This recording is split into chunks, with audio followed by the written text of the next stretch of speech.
I'd like you to know that my son was a great kid. Give me a minute. He had many friends. He had a loving family. He had such a great wit about him, and he was very methodical and did all the right things. By the time he was 8 years old, he had experienced a lifetime of loss. He felt he was the only person who had ever experienced so much tragedy in his early life. When my husband passed away suddenly with a heart attack, Marc felt very alone. He was in one of those dark places. I went to his apartment and found him. He had shot himself. When I drove up, I saw him at the picnic table, and I found him, and I was able to hold him and touch him before the police got there and before his counselor got there. Because I knew I wouldn't get to do that later. I grew up in Whiteville, North Carolina. It's a small town where mental illness wasn't really covered that much. In high school, I lost one of my best friends to suicide. I found him, I tried CPR, but it was too late. It changed everyone who loved him and me forever. When I got to NC State, I saw even more lives lost to suicide. In just a few years, we lost more than 15 students to suicide, and because of that, I felt like I needed to be part of a solution. Upon joining Sigma Pi Fraternity, I became the philanthropy chair, and I noticed that we had hosted a 5K in honor of Marc. I knew I wanted to recreate an event like that again. So I reached out to his mom, Marilyn, and we decided to relaunch the event. Through that, we decided to partner with the Foundation of Hope. And I'm really proud to say that in the past 2 years of hosting this event, we've raised over $30,000 for research. That research, especially new digital tools, is really important.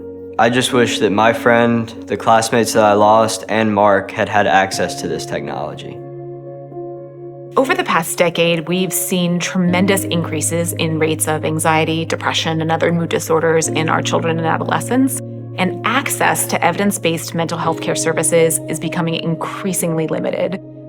The repercussions extend far beyond the youth themselves and really impact the communities. There's a statistic that clearly drives my work, and that is that adolescents are more likely to die by their own hands than by any other medical illness. Suicide is the second leading cause of death among our young people in the United States.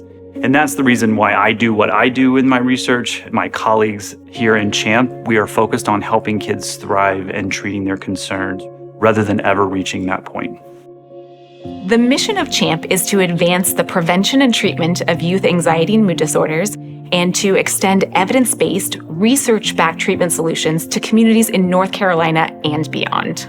This year, CHAMP is taking a huge step forward in the area of digital mental health interventions, and we are thrilled to bring in the expert, Dr. Ben Buck. I'm really excited to be here and to be a part of the CHAMP program. What started me in the digital was just realizing how few people get the mental health services that they need.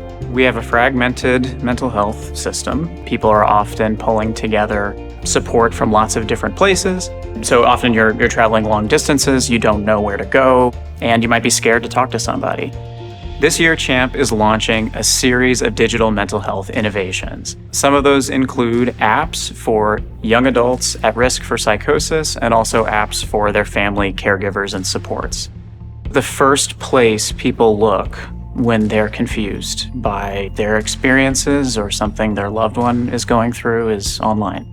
The vision is that we will create a suite of tools that anybody in the state of North Carolina can receive whenever they might need that support or their loved one might need that support. Stories like Andrew's and Marilyn's are what are at the heart of Foundation of Hope. It's inspiring to see the next generation of young people stepping up to the work, but we all have a role to play.